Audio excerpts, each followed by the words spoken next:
Michelle, you were a dancer, you studied theater, you were also a chef, I believe. Yes. Were you in Campanile, is that right? I was, yes. And all of that time sort of dancing around the stoves and the steaming, boiling pots of things and putting things together, and the alchemy of all of that is definitely a part of all of it. And it was a great segue between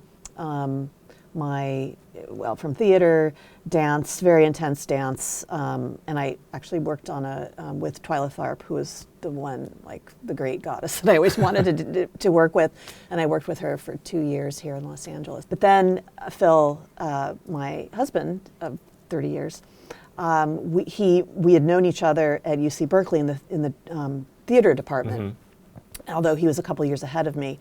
And then we re-met here in Los Angeles, and he was just coming from New York to kind of stake his place in television and film.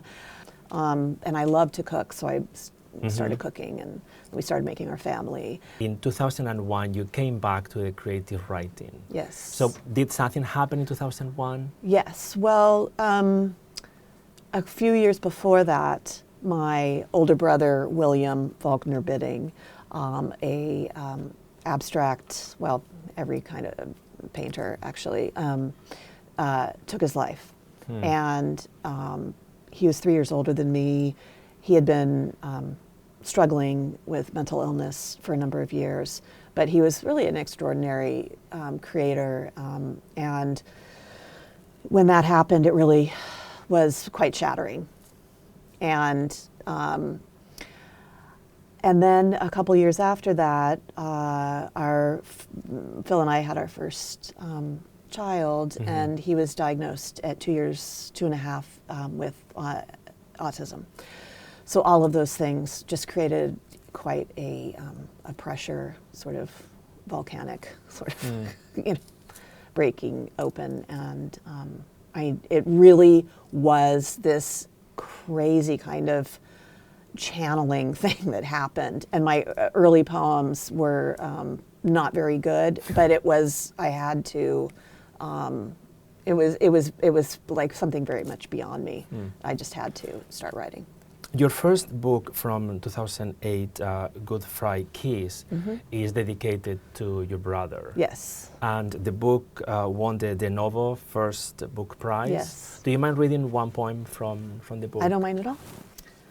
Strange Flesh. After the good doctor finished suturing my gums, periodontal deus ex machina of scalpel, thread, a trapdoor flap of cadaver flesh stitched to the eroded ridge of my incisors, he paused, as if to let me ponder, consider the foreign meat he just served to the upper room of my mouth. Jellied tidbit, a red membrane morsel some kind donor pledged before exiting this life. I said nothing, spit the last mucus stream into his paper cup, my tongue finally at rest in its numb cheek tomb. What was there to say? Hadn't I been taught to taste the blood, eat the body of an unknown brother? And to what purpose, if not for mystery, for human communion with every sister roaming this frail and fallen planet?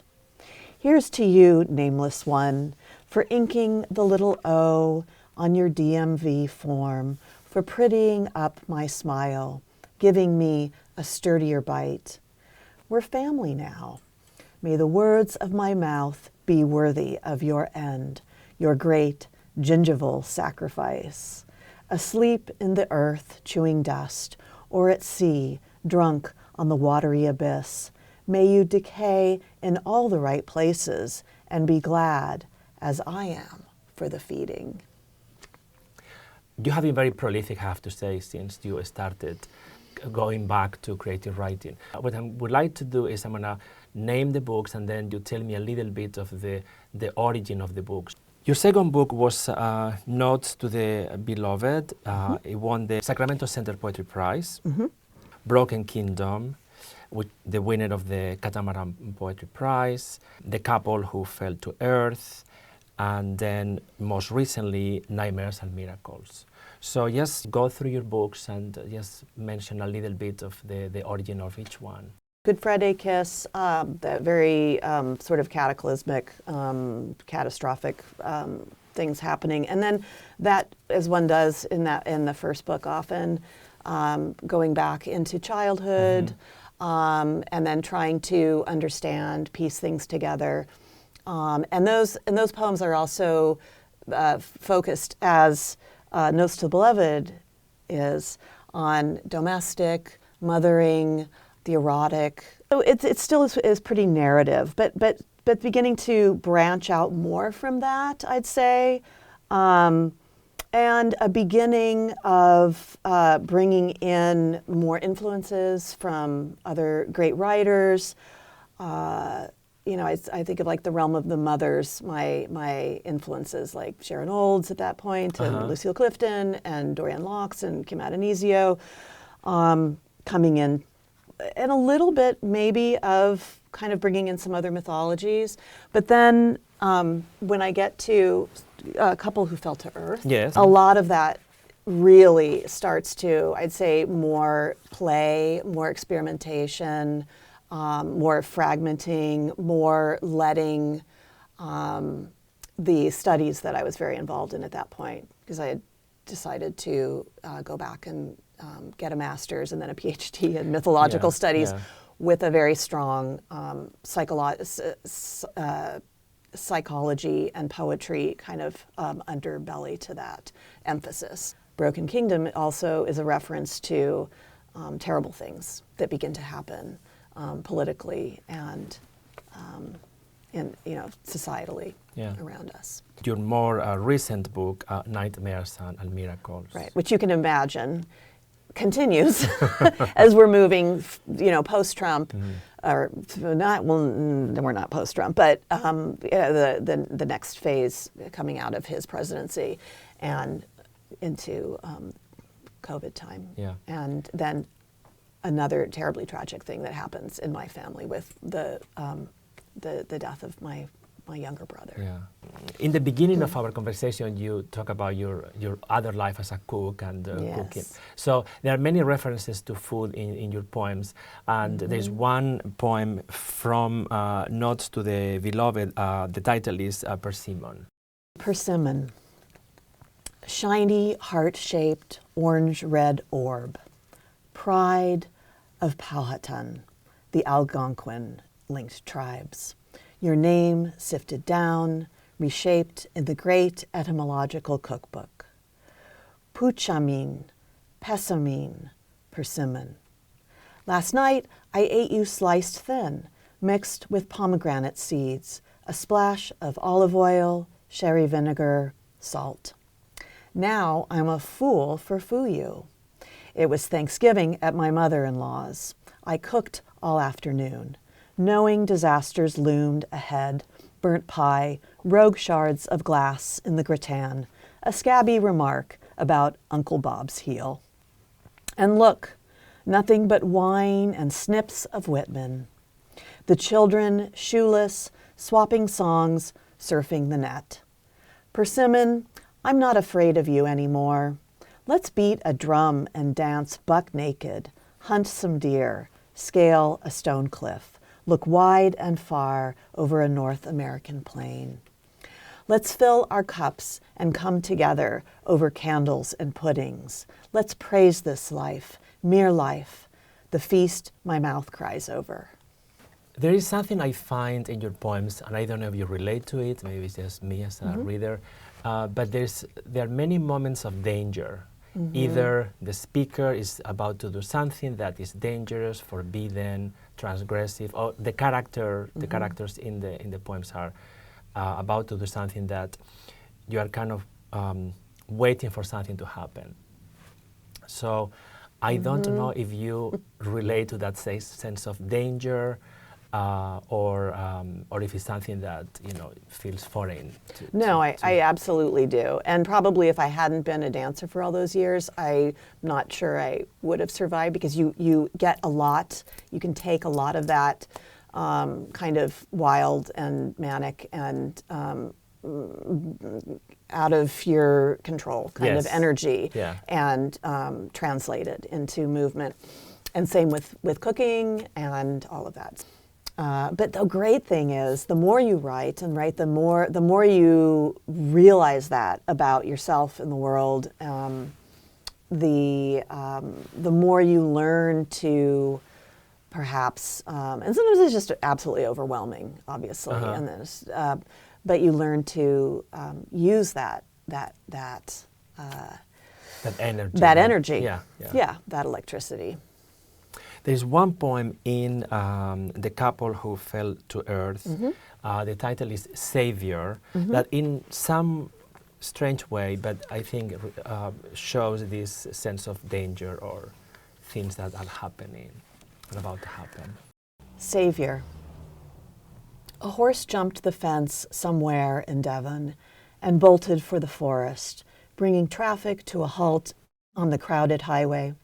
No one expected what happened next. Minivan of string quartet players unfolded onto asphalt.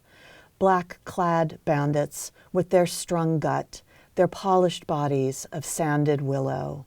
They began to strum, and drivers tumbled forth to listen like the children of Hamlin. Spellbound in wildflowers and grass, weepy to Pachelbel's canon in D, favorite air of weddings and solemn ceremonies. What's beyond necessary need not be sought. A divided road, a falling sun, fair setting for the exceptional. Who will be called to save the world? No one knows, but the beast rides farther into green, its mane trembling to a violin's vibrato. Know this, the doctor must always be in, someone always there to sing the horse home. You sent me a poem from Broken Kingdom. Yes. It's called An Hour North of Lee Vining. Is that? Yes, an hour north of Lee Vining, California. And in that poem, there's a lot of specificity, the location, the fishing activity, but at the same time, there's this other element of what is not said, or a lot of connotation of emotion, philosophical, structures and all that. So anyway, just maybe you can talk a little bit about this poem and go ahead and read it. Yeah, it's also going back to some of those seminal experiences and moments, trying to remembering and trying to figure out and sort of, I guess, mythologize those things and make. And this memory, and also trying to, and I do this in the new book, trying to make sense, and also, it's not really finding peace, it's finding something beyond the sort of dead end of certain experiences that were maybe somewhat traumatic, or that signal something or symbolize maybe a problematic relationship or conflict. So this also, I will tell you, this I wrote off of an exercise from Dorianne Locke's. I went and sat in on a workshop that she was giving to some graduate students, and she went through a Lynn Emanuel poem and showed how you can go backwards and forward. It's the famous one, the mother's cooking the trout and different in the kitchen. And it's one of those poems, it would work forwards and backwards. Okay. I mean, it doesn't do that. It doesn't like devolve and then evolve or anything, or go back in time and then bring it forward, or reverse time. But what she pointed out was there are, the prompt was who, what, where. So you'll hear that, and then have it be doing something is being done, like there's an activity that's happening. An hour north of Lee Vining, California.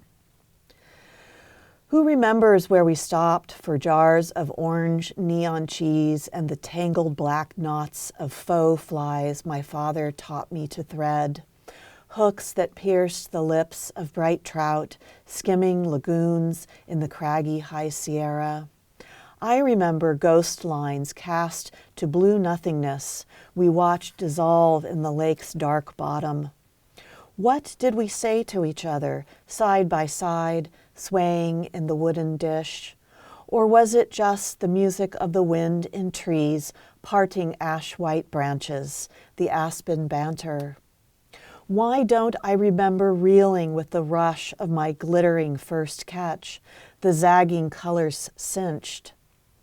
I think it's come to the moment he showed me how to haul a fat fish up, how to grasp it tight in my girlish hand, the wriggling slickness releasing life into my nervous palm as I raised it high above me and in one grand swoop brought the stunned head down against our boat's iron edge. A gavel felled, a verdict delivered, stunning those wide round eyes to stillness. I can be as cruel as you, I wanted to say, with pride, but didn't, and still don't. It's enough to think of it now, enough to toss it back, to let that ugly beauty go. Your last book, Nightmares and Miracles, has 3 sections. Red Orpheus, Nightmares are Labyrinth. Mm-hmm. The section Nightmares, in the section Nightmares you talk about the death of your brother recently, yes, who committed suicide. Yeah, It's a terrible loss. But my question is, how did you find the tone to write about this nightmare? Well, I don't know if I've really tempered a lot of the harshness and the darkness in this middle section. It's pretty blunt and straightforward, a lot of it. But again, always trying to interpret and translate experience, through other languages of imagery and storytelling. Because for me, like, grief sometimes is such a force that in poetry or in art, we try to find something like to articulate it or to contain it. I don't know if articulate it is the right word, but to contain it so it could be said. Well, the lyric narrative is really good for that, in sort of grappling and wielding a lot of feeling and grief. Oh, and I also use the sonnet. I write a lot of sonnets. I forgot to mention that. I'm very into formal forms as well, especially the sonnet. The sonnet for me provides, it's a song, it's a little song, and it has that great idea of the volta, which is the place where you make the turn and the breaking open, and the revelation. So the sonnet helps a lot with distillation. And then I also use the longer prose form in this middle section a lot. And then I let myself really sort of kind of go. The poet Tyree Day talks about the idea of kind of going, like we do when we're kids, going to the bottom of the pool or the bottom of the pond or the lake or the ocean for me, because I grew up by the ocean. I spent a lot of time in the ocean, and allowing yourself to kind of go to that drowned underwater place, and then come up to the surface and organize. So you have those two kind of things, the Dionysian and the Apollonian. So from that section, you're reading The Ferocity. I am, yes. And this poem is, I went to the desert, as one does, and my son Emmett was with me, and we were both working. We really, in my little family, we inspire each other, and we're each other's muses. And we also just kind of keep the creative, sort of discipline and energy going, and we have a lot of fun. So I wrote this piece while I was there, and I really did want to not be blocking out the feelings that I was having, but to allow myself to once again surrender to it. The ferocity of this desert wind at night, bending the monster palms. They can't help it, letting themselves get torn apart like that. There's 100 miles per hour of nothing, always headed straight for us. The way my thinking never stops, and my brothers will always be dead, blowing me down, huffing and puffing from inside their stone heaven, their peak holes to the stars and sky, my darkened door, glowing like a bullet, radiant as the frond commotion, as the flailing green racket kept at bay by wood and glass I'm hiding behind. The truth that even trees will harm themselves, goaded by gods and gusts, those historical hands in everything, sharp as cathedral bells, ringing me off to sleep, a distant nowhere dust, where my brothers have just slipped away to do their witchery in wee hour kitchens, so quiet we forgot to listen, so busy with their potions and triggers, their bottles and plans, but never quieter than the cold cocktail of their blue faces after. And still, a sister cannot stop it, and my hand is alive all over America. This wind, a mean choir, a rude anthem, shredding the palms outside, my scored heart, this paper night, the loudest air that will have it no other way. It's a tremendous poem. Thank you. Poem. Let's talk about your projects. Okay. The new project. The new project is about your great-grandmother. Is it Beryl Mercer? Beryl Mercer. Yes, she was quite a major character actress in the 30s, and she was a London stage actress. She played boy parts from an early age, and she was in silent film. She made many films, and she was married in England and left that life. So this is the life, imagine, of a woman, an actress at the turn of the century, and then having to kind of leave that past in order to become and follow her, who she was, her calling. To get to the studios every day, she had to be driven by my grandmother, who got a driver's license early in order to drive her because she couldn't reach the pedals. So I'm kind of channeling now, I think, my grandmother and writing through her and maybe what that was like and recreating a lot of, so it's sort of fiction but memoir. And then also I have all kinds of stuff mapped out for the present, dealing, the present speaker, poet, mother, professor, trying to grapple with different but similar, and then sort of speaking across the century. So you have a poem from this I do, project? because as much as I'm writing the prose and doing, this hybrid kind of writing and away from the poetry, the poetry comes. And these become, as many of my poems now in these books, are also placers that I'm pulling in and expanding on as I'm writing the contemporary realm of this work. So this is one of the poems that came up. In my great-grandmother's grave, channeling Holmes. Somewhere in the lots of Forest Lawn Cemetery, your ribs are disintegrating to inscrutable gray dust. It's cold in your coffin of black shellac, our satin carton, our airless island of no escape. The trees keep weeping, and we've got work to do. Houdini, with his winched pirouettes, won't wriggle past these terminal locks. Who puts keyholes in coffins anyway? I want to burgle the dead. You've got jewels, and I know it. But my eyes without light have no clue. I'm on a trail, and the crimes are green, bloody, lucrative, manly mainly. On paper, lapidary when exhumed. The mind shaft always shows. Glow, I wish I could, and have cooked you something nice before you died. I don't know your favorites, but I could guess.